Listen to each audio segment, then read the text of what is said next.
everyone, welcome back to my channel. If you're new here, my name is Lisa. I'm an Australian expat living in Amsterdam. In this video today, I'm going to go back to November 2022, which is when my husband and I went to Morocco. And then make sure you stay until the end of the video because I'm going to share with you some of my personal tips to help you ensure that you have the best possible time in Morocco. So without further ado, let's get started and I'll see you hopefully later.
Oh, the sun is feeling so good. When we left Amsterdam, it was terrible weather. It was so cold, like chill to your bone cold. And now we have this beautiful sun. Oh, yesterday was like 30 something degrees at this time of the day. I think today is a bit cooler. Either way, it's perfect. I'm wearing a t-shirt, I'm wearing summer clothes. This is exactly what we needed.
Our second day in Marrakesh and we've had a really lovely day today, and now we're sitting in a terrace cafe watching the sunset, which I highly recommend. We just ordered a mint tea and have sat here for the last hour and a half. Tomorrow we're going to a 3-day 2-night tour. We're going to the Merzouga desert and that'll be pretty interesting. So I don't really know what to expect. I'll vlog it and share the journey. Anyway, we're gonna enjoy the night and I'll see you tomorrow.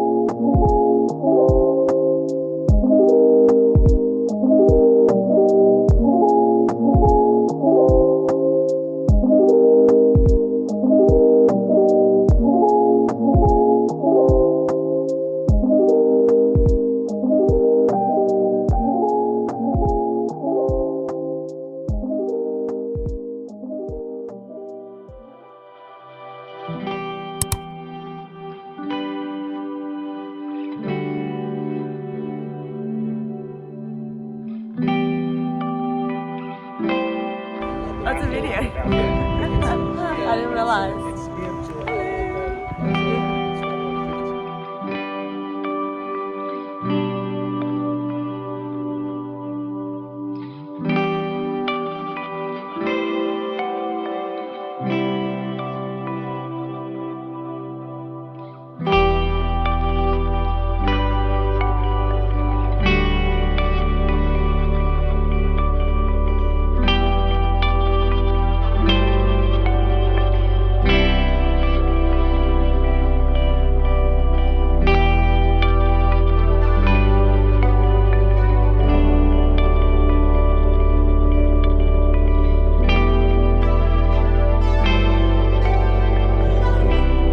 Gus and Lisa, guys, we're back. A bit, voice is a bit bad today. Feeling good. He's losing his voice. The heat, look at the heat. Yeah. The Dutch would be so jealous. Very nice. Where are we? We're actually in basically a film set. I'll leave the name below. Gladiator was filmed here, or parts of Gladiator were filmed here. Lawrence of the Arabia. That's all I have to say about this place. It's very hot. It's very dry. It's almost winter. And it's very winter, hot. Yeah, and it's really, really boiling. Very fascinating place. You can see all the houses down there. Talk to you later. Bye.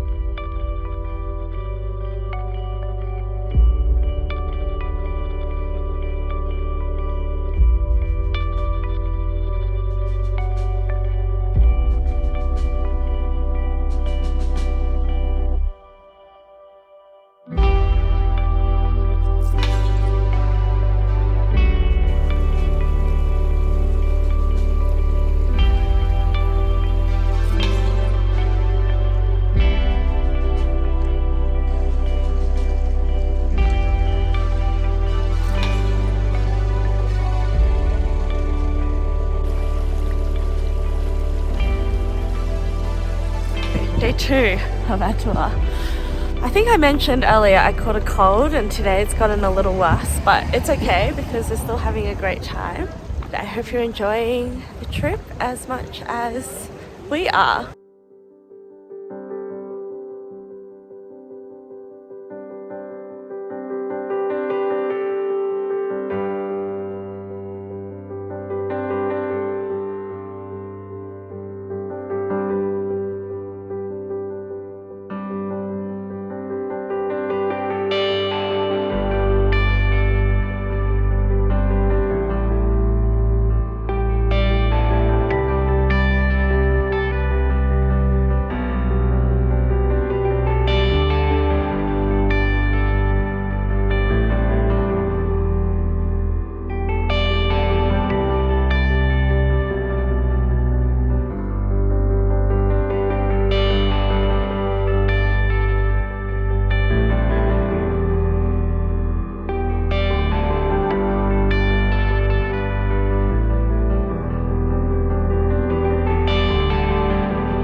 Hi there, I hope you enjoyed following our trip in Morocco. So the first thing I want to talk about is money. We used a service called Wise, a money services provider that specializes in holding and converting foreign currencies and also in sending international bank transfers. During this trip, we transferred our euros to our Wise account, and then we used our Wise card to withdraw Moroccan dirham from the ATM when we arrived in Morocco. I think the true benefit is that it offers you a very competitive exchange rate. The exchange rate is way more competitive than a traditional bank or the bricks and mortar currency exchange offices that you see on the street. Second thing I want to briefly talk about is our Sahara desert tour. This was a 3-day, 2-night tour that picked us up from Marrakesh and dropped us off at Fez. The first day is mostly spent in the van, but it's kind of unavoidable because the desert is geographically just quite far away. As soon as you get to the desert, you realize that all the travel time is absolutely worth it. It's just absolutely breathtaking. Day 2 is very action-packed, and day 3 is also quite action-packed before you return to Fez. All in all, I gave it a 5-star review. I'll include a screenshot of the actual review I left for the company. In November, it was still very warm and hot during the day, but it did get quite cold in the evenings. In the desert, the temperatures dropped to as low as 9 to 10 degrees. I was wearing a down jacket, beanie, I was wearing thermals. Finally, I want to talk about safety tips. Morocco is definitely not a country for the faint-hearted. I'm just going to put that out there, especially in the bigger cities like Marrakesh and Fez. You are bound to encounter some tourist scams. I'm going to share some of our personal experiences that we had in Morocco in the hopes that you can completely avoid them or at least be aware of them so that you don't fall for those scams. My first piece of advice is to try to avoid taking photos and videos when you're in the market in Marrakesh. I had an unfortunate experience where I took a very short video of some buskers who were just performing, and there was a huge crowd around them. Other people were taking videos of them too. They saw me and they approached me and asked me to pay them money. I knew about the possibility of this, so I paid some money as a gesture, but what I didn't expect was for the man to then start yelling at me saying that the amount I paid was not enough and that I should be paying more money. Later on, I found out through our tour group that other people had also had similar experiences at the square. I would just try and avoid taking photos if possible to avoid negative interactions such as these. The other tourist scam that happens at the market in Marrakesh is that people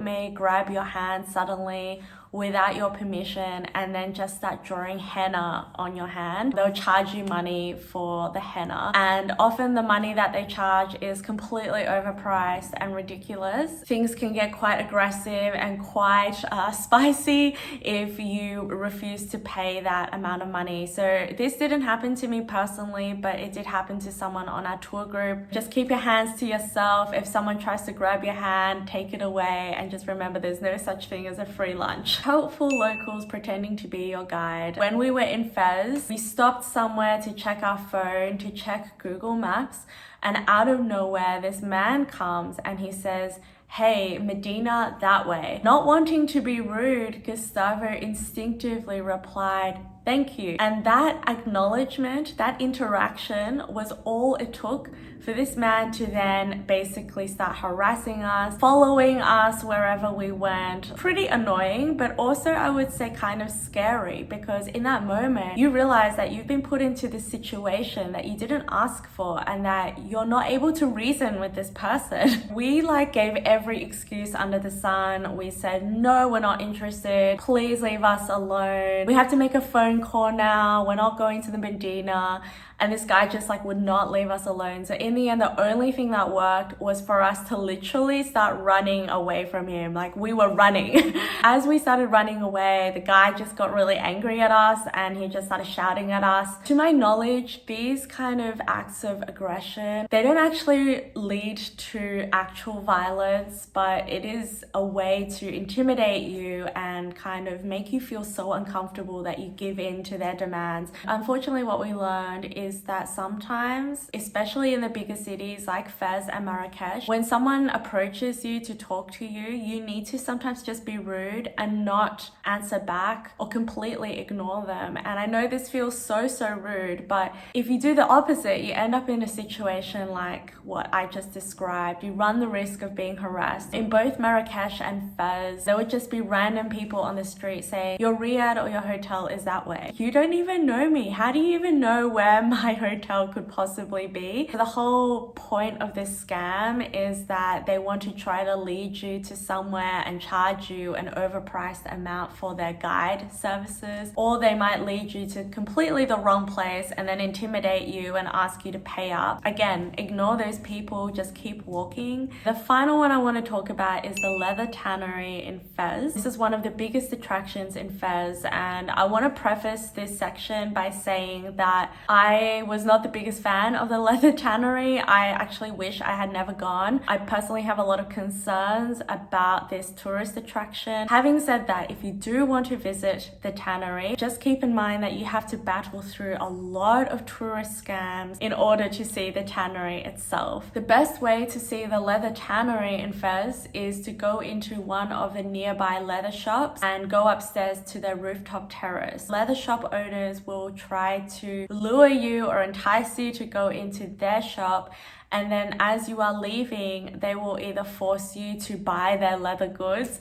or they will ask for a very overpriced tip for even allowing you into their store. Another scam that you might encounter on your way to the tannery is the helpful locals scam. They will claim that they can lead you to the tanneries, they can claim that they can get you the best view, but what often happens is they lead you to like their friend's leather shop, or they lead you to a completely different place. Ignore the helpful locals, have the tannery on your Google Maps. As soon as you smell something terrible, you know that you're going to be close by the tannery. Based on our own research and our experience, the best views of the tannery are in shop 10 and shop 64. Agree up front the amount that you're going to pay or what you think is fair.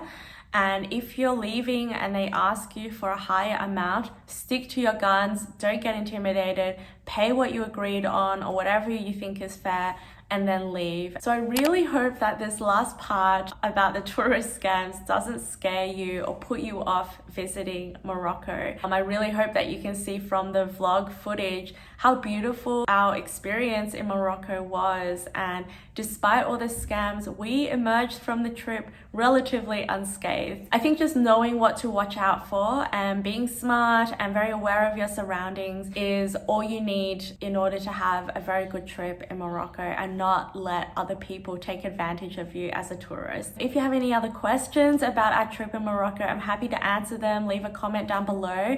And if you found this video helpful, then please give it a thumbs up and hit the subscribe button if you want to watch more travel videos like these.